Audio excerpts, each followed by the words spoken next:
Bueno, buenas tardes, bienvenidos a este segundo bloque de pláticas de biología. Aprovecho para hacer algunos agradecimientos. El comité organizador agradece a la Unidad de Enseñanza de Biología, a la coordinación del Departamento de Biología Comparada, a la Secretaría de Comunicación y Difusión Cultural Científica, a la Secretaría de Educación Abierta y Continua y a la Coordinación de Servicios Editoriales de la Facultad de Ciencias por su apoyo logístico en la transmisión y difusión de estas conferencias.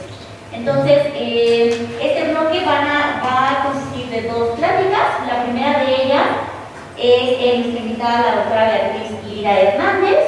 Les voy a compartir un poco de su trayectoria académica. Es egresada de la licenciatura en Biología de la UAM Xochimilco. Realizó estudios de maestría y doctorado en el posgrado en Ciencias del Mar y Criminología aquí en la UNAM. Realizó estancias internacionales de investigación en la Unidad de Carolina del Norte, en Estados Unidos, y la Universidad de Lund, en Suecia. Actualmente se desempeña como profesora de tiempo completo en la Facultad de Ciencias, dentro del Laboratorio de Algas Continentales, Ecología y Taxonomía. Imparte la materia obligatoria de protistas y algas de la carrera de Biología en la Facultad de Ciencias y ha impartido cursos especializados en el posgrado de la UNAM y en la plataforma Fitolab.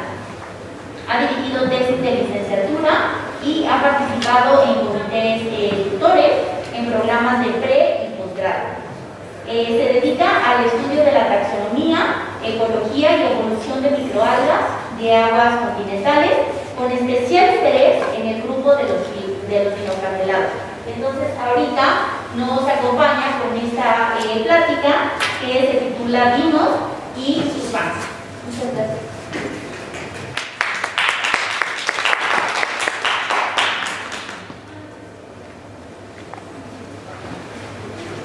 Muchas gracias por la presentación y buenas tardes a todos. Qué bueno que pudieron venir a ver esta charla. Entonces, bueno, vamos a comenzar la charla de catálogo. Como ya les había comentado la profesora, pues el título de esta charla es Dinos y sus fans. Entonces vamos a ver a qué me refiero con dinos. Supongo que ya saben que somos dinoflagelados, pero ¿qué es eso de sus fans? Entonces vamos a hablar un poquito acerca primero de qué son los dinoflagelados, ¿no? Seguramente ustedes ya los han visto por ahí en sus clases de protistas, ¿no? Los conocen un poquito. Y en general, pues sabemos que son protistas unicelulares que habitan en ambientes acuáticos de todo tipo, ¿no? Marinos, salobres y también de aguas continentales. Forman parte de la comunidad de productores primarios, pero también de consumidores, ¿no? Entonces esto los hace protistas muy especiales, ¿no? Y muy importantes dentro de las redes biológicas de los sistemas acuáticos, porque no solo forman parte o pueden formar parte de los productores primarios, ¿no? Los que comienzan todo, sino que también pueden ser consumidores y depredadores, ¿no? Entonces hay algunos que son fotosintéticos, hay otros que son totalmente heterótrofos y hay unos que están a la mitad, ¿no? Entonces ya con tener esas particularidades, pues son protistas bastante sorprendentes e interesantes. Entonces,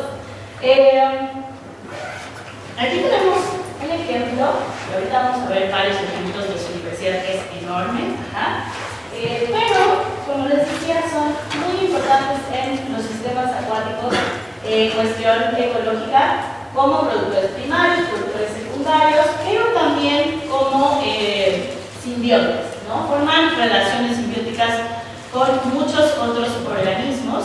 Los más famosos son los corales, ¿no? Ustedes habrán escuchado hablar de las zooxantelas, ¿no? Y estos famosos organismos pues son dinoflagelados que viven dentro de los corales y hacen relaciones simbióticas muy importantes y súper necesarias para ambos organismos para poder sobrevivir. Y no solo con ellos, sino que también hacen un montón de relaciones simbióticas con otras algas. También pueden producir metabolitos secundarios que pueden generar cuestiones negativas. Ahorita vamos a ver un poquito más acerca de eso, pero también son de los casi únicos organismos en los sistemas acuáticos capaces de producir este compuesto, ¿no? Que es el dimetil sulfoniopropianato, que es esencial para el ciclo del azufre, ¿no? en los sistemas acuáticos. Entonces, bueno, tienen una gran importancia ecológica y biológica.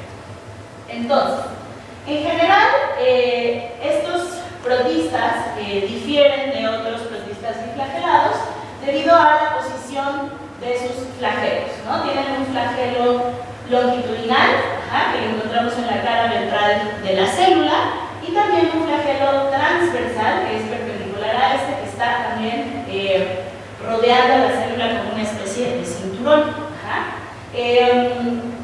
Este flagelo o este cinturón divide a la célula en dos partes, que es la parte de la epiteca o episoma, que es la parte de arriba, y la parte de abajo, que es la hipoteca o liposoma. ¿Okay? El flagelo transversal, ¿verdad?, gira en forma helicoidal, y entonces ese tipo de movimiento de ese flagelo más el movimiento del flagelo longitudinal pues hacen que tenga un movimiento muy característico de los dinoflagelados de giro, ¿no? O sea, van girando y pues eso es bastante característico. ¿Okay? Tienen una serie de caracteres que son muy importantes para su identificación taxonómica.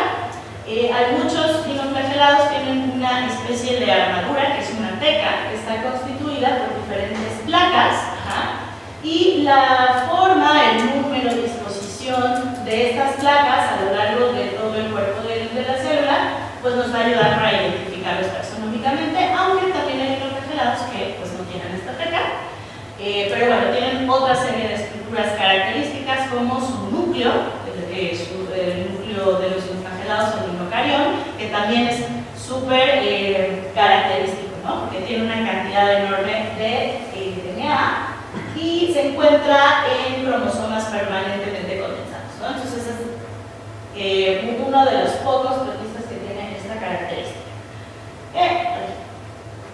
Entonces aquí les pongo una imagen para mostrar un poco cómo es la diversidad de los dinoflagelados, ¿no? Esta es como la forma típica, o más común, pero también tenemos modificaciones en la epiteca y en la hipoteca para darnos estas formas súper ornamentadas, súper elaboradas, que parecen hasta naves espaciales, ¿no? Son bastante sorprendentes. Entonces, solo es para que nos demos una idea de cómo está la diversidad de estos organismos. ¿Okay? Bueno, de manera general, los dinoflagelados tienen un ciclo de vida típico. Y digo de manera general porque pues ya sabemos, ¿no?, que las particularidades de los ciclos de vida, como nos gusta decir a los biólogos, dependen de la especie, ¿no? Entonces puede haber especies con ciclos de vida súper complejos y muy elaborados, pero vamos a revisar más o menos cómo es un ciclo de vida típico de los dinoflagelados, ¿no? Entonces, bueno, por lo general vamos a tener una fase haploide, que va a ser la fase dominante del ciclo de vida, que es la que vamos a encontrar más tiempo en la columna de oro. ¿Okay? Entonces, bueno, en esta fase haploide, las células vegetativas se van a dividir por mitosis, por división asexual, y entonces así va a pasar esta temporada, ¿no? Esta temporada de división.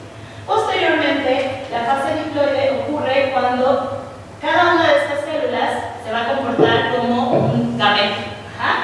Isogametos, porque no hay diferenciación entre gametos de forma ni tamaño, sino que las células de repente se van a convertir en gametos. ¿Qué es lo que hace que de repente decidan ser gametos las células?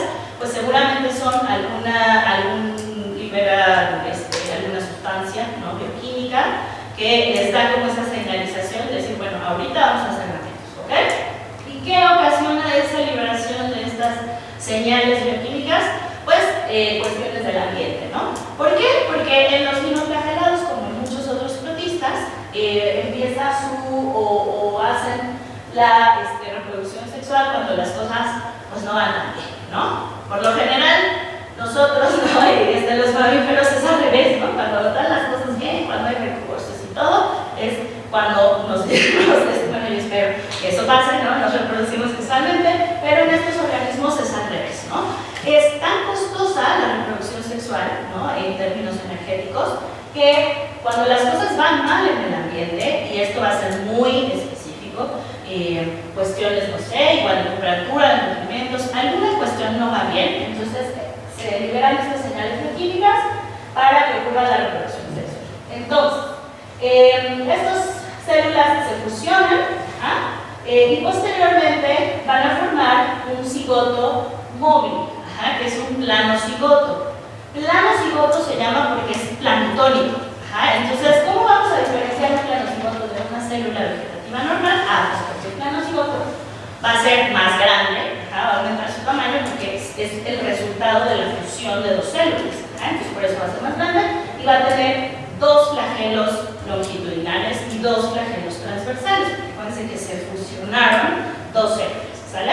Entonces, el planocigoto va a permanecer móvil en la columna de agua durante un tiempo, y posteriormente va a enquistarse, a formar un quiste. Este quiste hay de dos tipos, ¿no? Puede formar un quiste pelicular. Este quiste pelicular, la diferencia con el quiste de resistencia es que no necesariamente se endurece y se va a los sedimentos y se queda en un periodo determinado de latencia, sino que puede eclosionar rápido, ¿no? Entonces, en este quiste, que es diploide, se va a dividir por meiosis, y posteriormente va a regresar a la columna de agua eclosionando una célula vegetativa nueva. La otra alternativa es que este planocigoto se convierte en un quiste de resistencia, que también es diploide, y la diferencia es que, bueno, este quiste de resistencia se va a ir a los sedimentos, y ahí va a pasar un periodo de latencia, que es determinado por también cuestiones ambientales, y posteriormente, cuando se resuspende, cuando hay mezcla, cuando se resuspende el fondo, regresa a la columna de agua y eclosiona. Entonces, bueno, este es un ciclo de vida como típico, ¿no? General de los dinoflagelados. Pero tenemos que hay ciclos de vida muy complicados y complejos, ¿no? En donde hay diferentes etapas alternativas, que tienen diferentes duraciones. Aquí les puse dos ejemplos de ciclo de vida de locochones, ¿no? Tenemos aquí del género Symbionidium, que justamente este género es el que vive dentro de los corales, y entonces su ciclo de vida está muy relacionado también con lo que pasa dentro del coral. Posteriormente tenemos otro ejemplo de la especie Runiscavatica, que también tiene un ciclo de vida bastante complejo, en donde va a tener fases intermedias o alternativas que tienen diferentes tiempos de duración, ¿no? Y entonces todos estos pasos intermedios y cuestiones pues les dan diferentes tipos de ventajas ecológicas a comparación con otros protistas y otras algas, ¿no? que están en la columna de agua en ese mismo momento. Entonces, ¿por qué hago tanto hincapié en los ciclos de vida vital? Bueno, pues porque vamos a hablar de los FAN, ¿no? Y ahorita les voy a comentar qué es esto de los FAN, pero los FAN están súper relacionados con los ciclos de vida. De hecho, dependen de los ciclos de vida de los dinoflagelados. Entonces, por eso les menciono pues, todas estas cuestiones, ¿no? De que pueden ser súper complejos y bien, son bastante difíciles de estudiar. Entonces, de manera normal, por así decirlo, existe una sucesión de estos organismos en los ambientes acuáticos, ¿no? Aquí tenemos un ejemplo de cómo es la sucesión de dinoflagelados en un ambiente de agua dulce, en un ambiente templado de agua dulce. Entonces, bueno, aquí tenemos que en los primeros meses del año, ¿no? Cuando está más frío el ambiente, cuando la irradiancia no es tan fuerte, pues tenemos en la columna de agua muy poquitas células. ¿Dónde están nosotros? Pues están en los sedimentos en forma de quistes, durmiendo. Posteriormente, cuando empieza a subir la temperatura, y aquí por lo general ocurre una mezcla de primavera en el agua, esto quiere decir que se mezcla toda la columna de agua y lo que está abajo en los sedimentos se sube. Entonces los nutrimentos que se quedaron atrapados ahí de repente están disponibles en la columna de agua, tenemos más calorcito y tenemos no tanta turbulencia porque la mezcla ocurrió aquí. Entonces esto provoca que los quistes que estaban durmiendo en los sedimentos se vuelvan a resuspender a la columna de agua y con el calorcito y los nutrimentos y las condiciones adecuadas eclosionan un montón de dinoflagelados. Entonces de repente tenemos esta curva donde tenemos la máxima cantidad de células de dinoflagelados en este momento del año. Y entonces, si lo comparamos con las diatomeas, por ejemplo, cuando, es al revés, ¿no? Cuando los dinoflagelados están dormiditos en los sedimentos, las diatomeas tienen su pico más alto de densidad.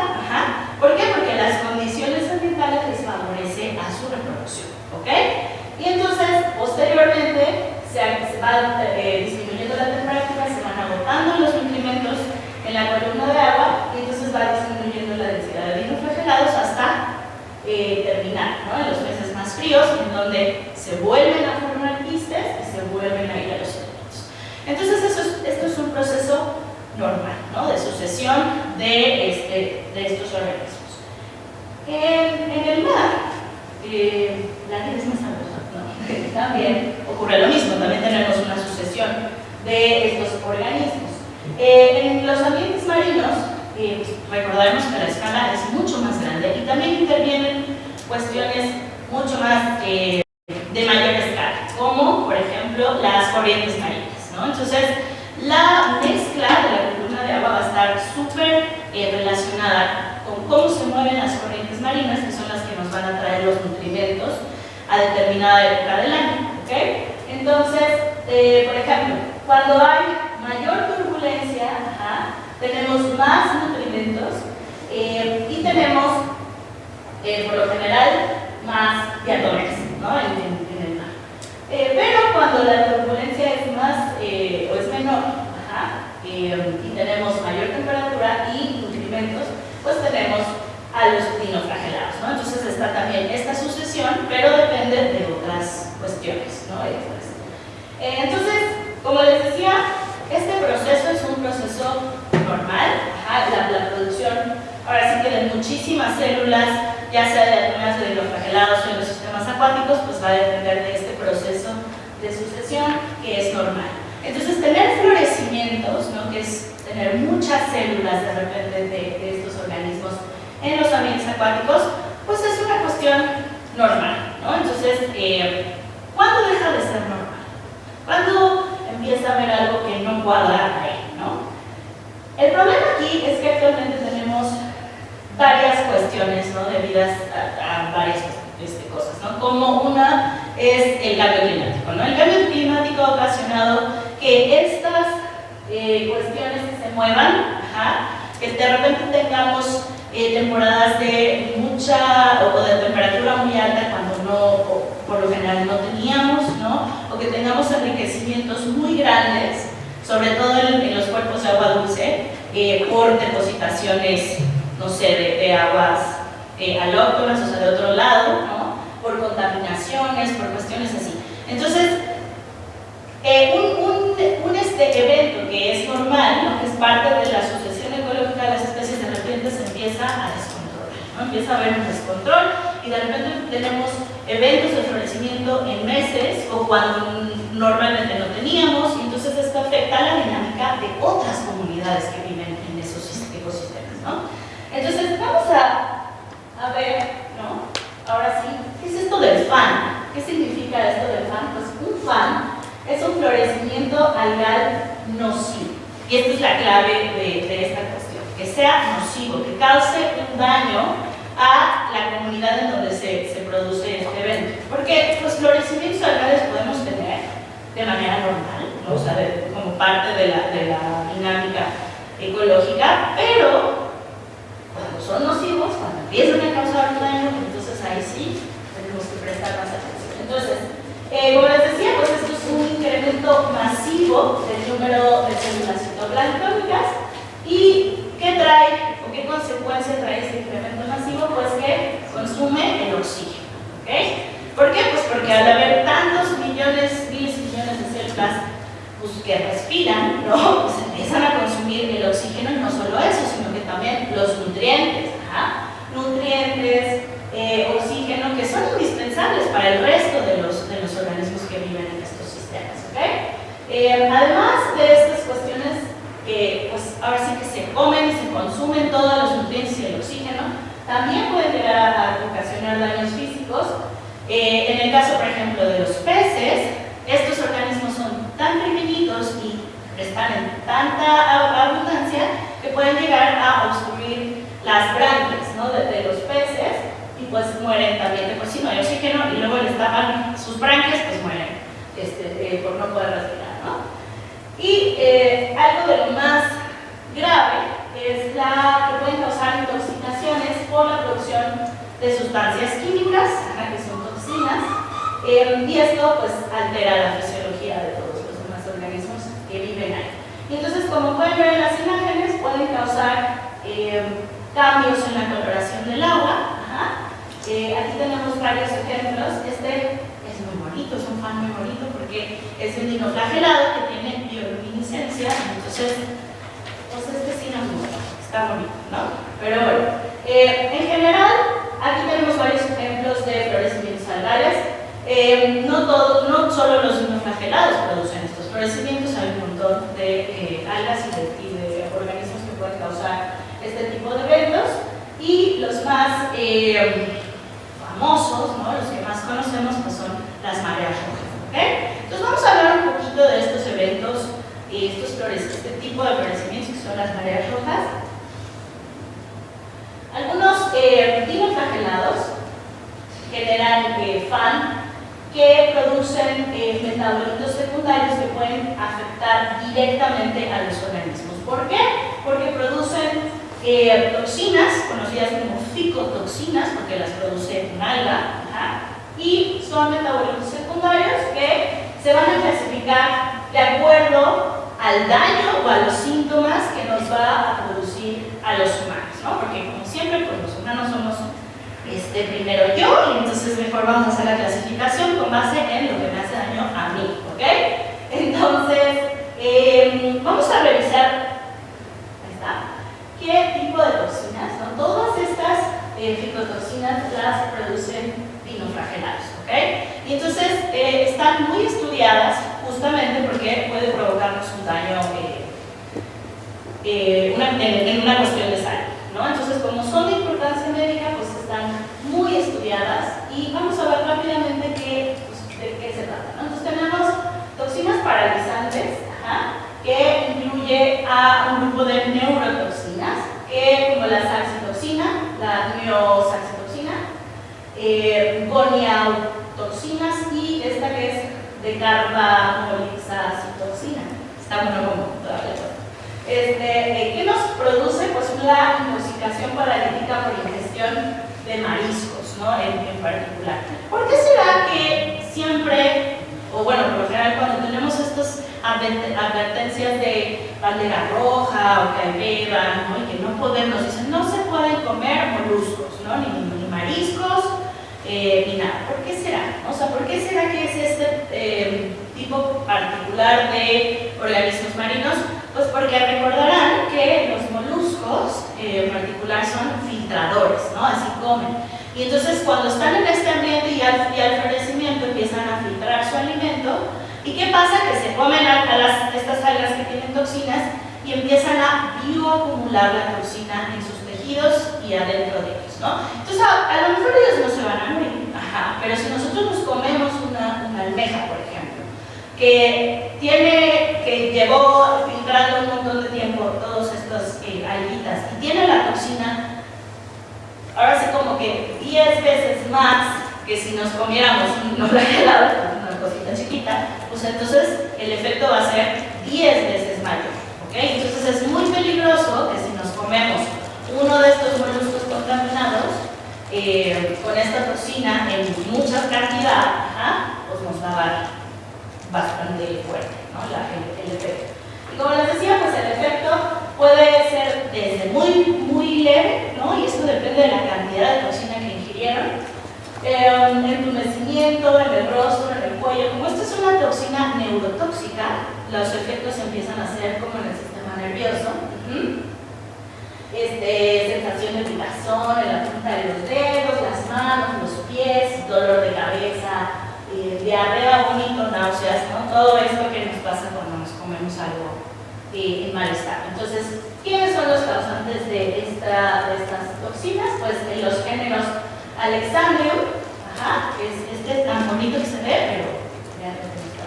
Pyridinium, que es este gordito, que está muy bonito, y Hypnodinium, que es este parece, este pareciera que es un filamento, pero en realidad no es un filamento, simplemente las células como que se van uniendo, así como Legos, y forman cadenas muy largas, ¿no? Entonces, estos son los responsables, ¿ok? Luego tenemos toxinas diarreicas. Estos tipos pues es el ácido ocadaico, las dinofisiotoxinas y las pectenotoxinas, y también las gestotoxinas. Entonces, esto nos provoca la intoxicación diarreica por ingestión de mariscos también, y nos provoca pues diarrea, náuseas, vómito y dolores abdominales.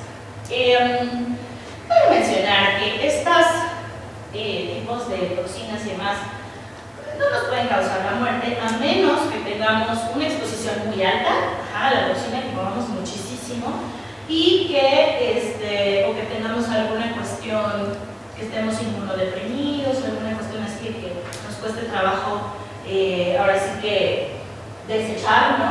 O combatir a esta toxina, pero pues en realidad lo que nos pasa, o sea, estos síntomas se pueden contrarrestar, no son tan graves, podemos librarla, pues solo pasaremos un tiempo bastante malo en el baño, sobre todo, ¿no? Entonces, ¿quiénes son los causantes de esto? Los géneros Dinophysis y, miren qué bonito, parece que sí, Dinophysis y Pleurocentrium.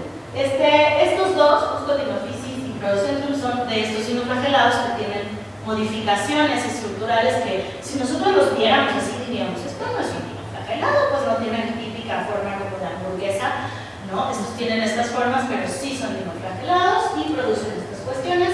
Tenemos las ciguatotoxinas que producen justamente intoxicación alimentaria por ciguatotoxinas o la ciguatera, y pues también produce síntomas gastrointestinales, cardiovasculares y neurológicos. La especie que tiene estas toxinas es Gambierdiscus toxicus. Y tenemos ¿no? Este también es un dinoflagelado muy modificado, que es como un plato. Y luego tenemos brevetoxinas, azaspirácidos y paliotoxinas. Y todas estas también nos producen intoxicaciones que pueden ser también con síntomas neurológicos y gastrointestinales, ¿ok? Por ejemplo, estas brevetoxinas se provoca la especie Carenia brevis, que es esta especie, y estos de acá, Protoperidinium, es y el de abajo, Ostreopsis, ¿ok? Aquí tenemos. Entonces, como pueden ver, hay una gran diversidad de géneros, de especies, de formas de estos dinoflagelados que pueden causar, o bueno, que producen toxinas, ¿ok? Y luego tenemos, entonces, ¿qué hacemos, ¿no? Con esto, ¿no? Ya hay un evento de FAM, y pues, ¿qué hacemos al respecto? ¿Qué podemos hacer? Pues bueno, existen actualmente un gran número de proyectos internacionales para justamente no solo estudiar las dinámicas de los florecimientos, sino ver qué podemos hacer para contrarrestar sus efectos. ¿Por qué? Porque, como ya vimos, son eventos que ocurren de manera normal, son parte de la sucesión normal de estos organismos, pero actualmente está siendo no tan normal la cosa, ¿no? De repente estamos teniendo estos eventos más seguido, en lugares donde no se presentaban y con muchas más células, ¿no? Y entonces esto implica que sus efectos van a ser mucho mayores.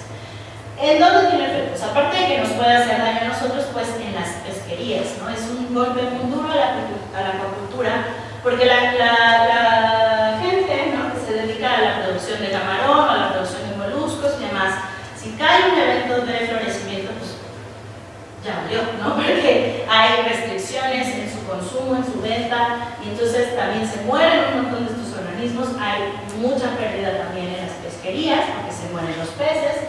Entonces, bueno, es una cuestión que hay que tener en cuenta. Entonces, ¿cuáles? sido los aspectos, ¿no?, que se han estudiado o que se tienen que estudiar para entender estos eventos? Pues bueno, no solo es el ciclo de vida, que ya vimos que es súper importante para entender cómo va, para dónde va, qué, ¿no? O sea, cuál es primero, después, cuánto tiempo dura, ¿no?, cada etapa, todo esto es súper importante. También su taxonomía, porque si nosotros nos encontramos una mancha, ¿no?, roja, y de repente lo sacamos y lo vemos al microscopio y no sabemos qué buscar, ¿no? Pues yo cómo sé si es Carenia o Protoperidinium o Stropsis, que voy a saber que es tóxico, ¿no? Entonces es muy importante conocer la taxonomía, biogeografía, ecofisiología para ver dónde se mueven estos organismos, cómo lo hacen, por supuesto su toxicidad de ecología. La aplicación de estos estudios, de todos estos estudios, está en la generación de planes, de estrategias de monitoreo, de prevención y de mitigación sistemática de los eventos de florecimiento. ¿Okay?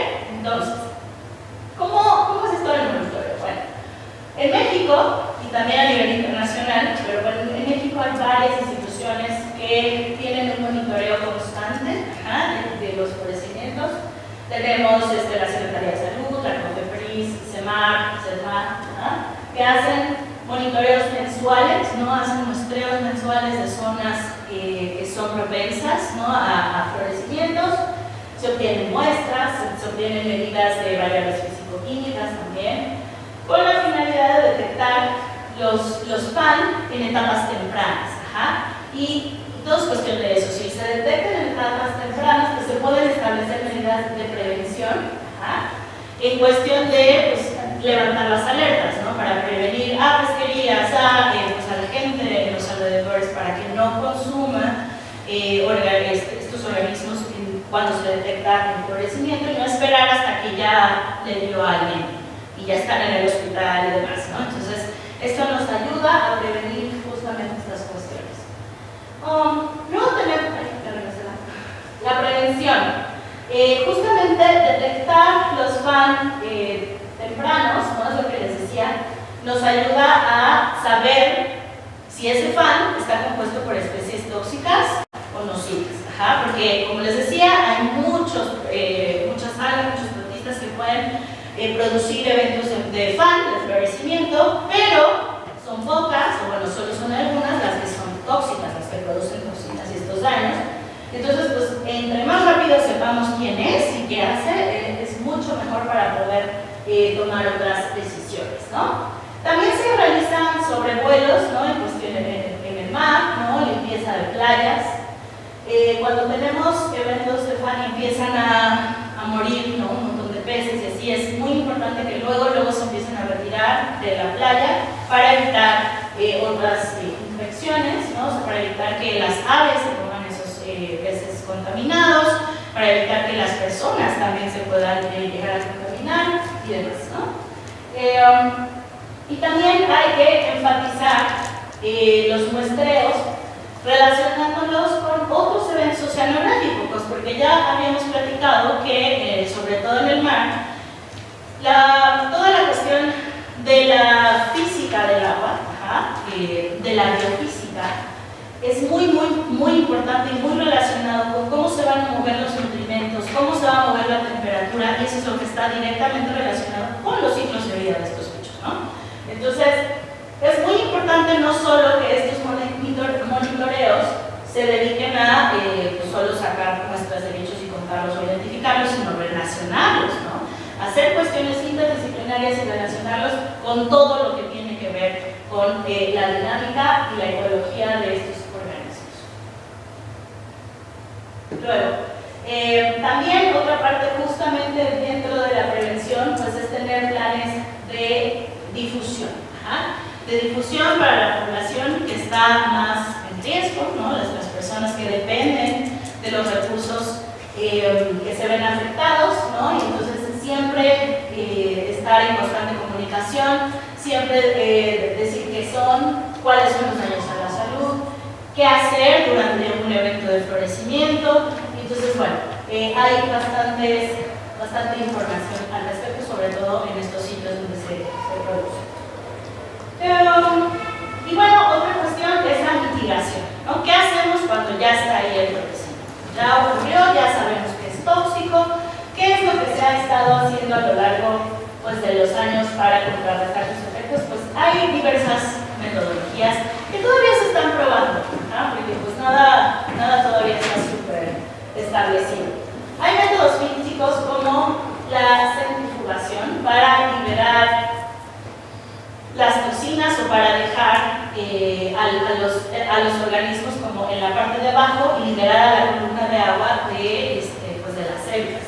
Esto de la centrifugación es más a nivel todavía de experimental, ¿no? De laboratorio. Imagínense cómo le hacemos para hacer esto en el mar, ¿no? Entonces, bueno, todavía esto está probándose, ¿no? Hay cuestiones de tomar herramientas como biológicas, de encontrar otros protistas pastoreadores que se coman a esas células, pero recuerden que para hacer estos manejos es de vital importancia conocer perfectamente los ciclos de vida y no solo del organismo en problemas, sino también del que vamos a meter para resolver, ¿no? Entonces esto también está a nivel experimental porque no podemos cometer el error de meter un organismo consumidor sin saber qué va a pasar después, ¿no? Y al rato vamos a estar como en los Simpsons, ¿no?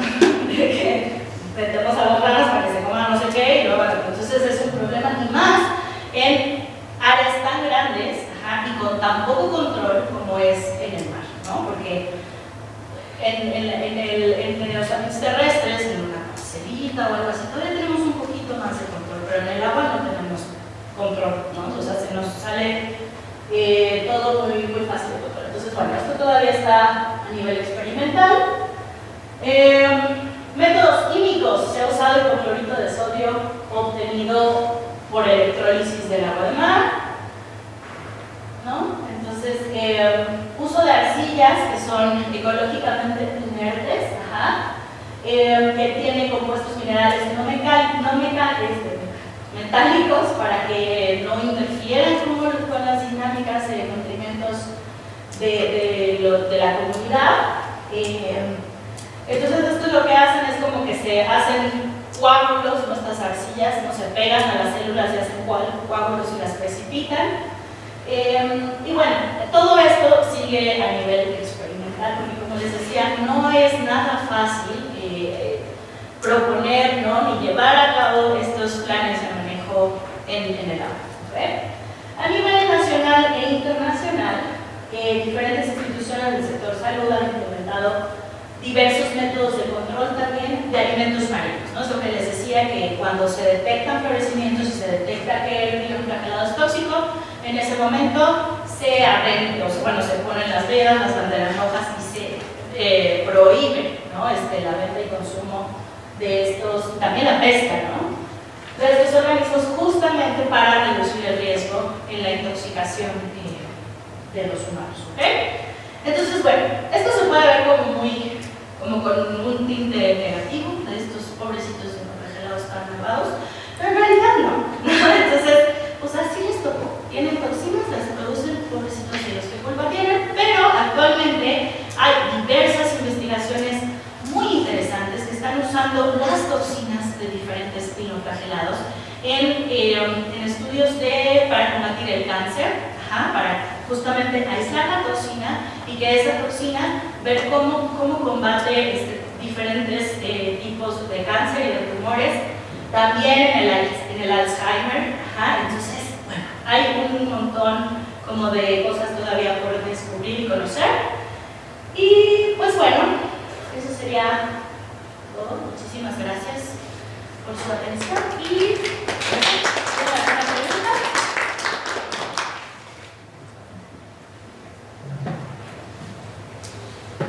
Sí, adelante. Tengo dos preguntas. ¿Cómo qué porcentaje de dinoflagelados es patógeno? ¿Se sabe más o menos? ¿De los que se conocen? Sí. Como les decía, la diversidad de dinoflagelados es enorme. Entonces, si nos vamos a comparar de toda la diversidad que hay de dinoflagelados, alrededor del 15% serían tóxicos. ¿3 cursos tienen curar o no? ¿O algunos sí otros? En realidad, como les decía, no te causa la muerte, simplemente pues es una intoxicación, ¿no? Como cuando te comes algo en mal estado y te intoxicas, ¿no?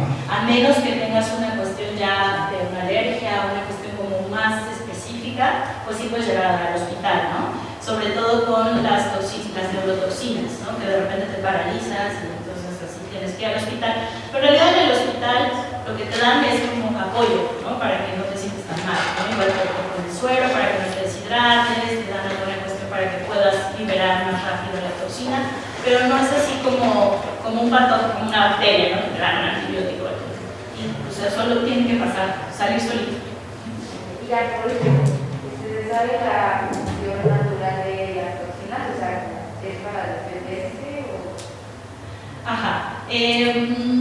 La cuestión aquí, y aquí falta muchísima todavía estudios e información al respecto. Podría decirse que sí, pero la mayoría de las toxinas son metabolitos secundarios, ¿no? No son parte de su metabolismo primario, o sea que son para mantener funciones vitales. Entonces, las toxinas son producto de partes del metabolismo secundario que a ellos, ¿no? Pues ni les va ni les viene, pero se ha estudiado que sí está relacionado con cuestiones ambientales, ¿no? Hay veces que, por ejemplo, traen en su información genética los genes para la producción de toxinas, pero hay veces que están apagados y hay veces que no. Entonces esto no se sabe a ciencia cierta todavía, hay que hacer todavía muchísimos estudios. Como les decía, los vinos tienen muchísima DNA, ¿no? Tienen núcleos enormes. A la fecha no existe el genoma completo de un solo dinoflagelado marino de adulto, o sea, porque es muchísima información, ¿no? Muchísima más que un ser humano, ¿no? Entonces está difícil. Entonces todavía falta ahí resolver muchos misterios, sobre todo en la fisiología y en la ecología. Simplemente de ciclos de vida no conocemos casi nada, ¿no? Solo de algunos dinoflagelados que tienen importancia médica o interés económico o ecológico. Gracias. Yo tengo más que nada, le quiero pedir su opinión de algo. Ve que la eutrofización de los cuerpos de agua también se puede deber por el exceso de nutrientes, ¿no? Ya sea de la agricultura, de fertilizantes, bla. Yo aquí tengo mucho un tema con los plásticos de un solo uso que no son biodegradables y con las nuevas alternativas biodegradables que están saliendo, ¿no? Porque es ok si nosotros tenemos ya por fin bolsas biodegradables y todo, al fin y al cabo van a terminar en cuerpos de agua donde van a ser consumidos y van a causar exactamente el mismo problema que causan los fertilizantes, pero una eutrofización. Así que me pongo a pensar si los plásticos de un solo uso, ¿cuál es peor en sí? Porque digo, el plástico de un solo uso pues sus daños son mecánicos, no físicos. Y ya la primera enfermedad que se descubrió, que es la plasticosis, que es que todos los animales marinos que tienen microplásticos se les desgarra todo el tracto digestivo, ¿no? Pero pues es que es una por otra, no veo que, o no sé, le quiero pedir su opinión en cuanto a pues, los plásticos biodegradables. ¿Cree que sea la solución o simplemente pues, va a mitigar unos problemas pero va a generar otros? Es una gran pregunta. En mi opinión, la solución es no usar ningún tipo de plásticos, ¿no?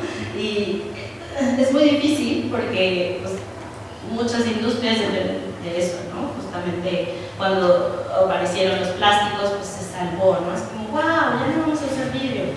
Y ya que vemos las consecuencias todos estos años después, pues ahora podemos pensar de realmente era necesario tener los plásticos, ¿no? O sea, yo sé que todo es cuestión económica, ¿no? Pero sí, a nivel como de opinión personal, creo que la solución sería dejar de producir y de usar plásticos, porque aún los plásticos biodegradables no se biodegradan al 100%, ¿no? Y tardan mucho también en degradarse, o sea, no tanto como otros materiales, pero pues sí tardan. Y los encontramos como microplásticos ya hasta dentro de nosotros, ¿no? Y dentro de todo.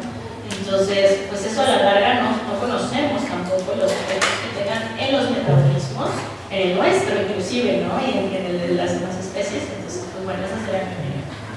Y aquí también otra cosa, en la parte de no usar plástico, En una conferencia pasada de la hidrólisis de las plumas de pollo, pues decían ahí mismo, ¿no?, que las plumas de pollo eran una gran fuente de contaminación, porque al fin y al cabo son muchísimos nutrientes que terminan al fin y al cabo en un lugar.